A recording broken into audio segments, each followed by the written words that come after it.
How to fix Samsung Galaxy A36 won't send MMS messages. So let's start the video. First of all, check your network connection works properly or not. After checking your network connection, then swipe down to your control center, and here you can turn on or off your flight mode. After turn on or off your flight mode, then restart your device.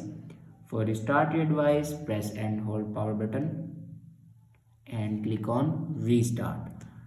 After restart your device, then go back to your home screen and open settings.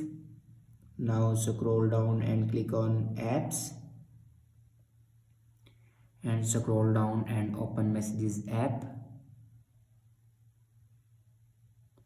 Now click on storage, and here you can clear the data and cache memory of your messages app.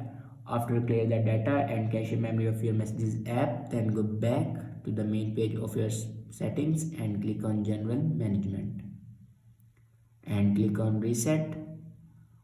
Now here you can see the option reset mobile network settings. Now click on it and then click on reset settings.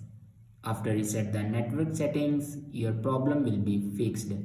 I hope this video is helpful for you. Thanks for watching.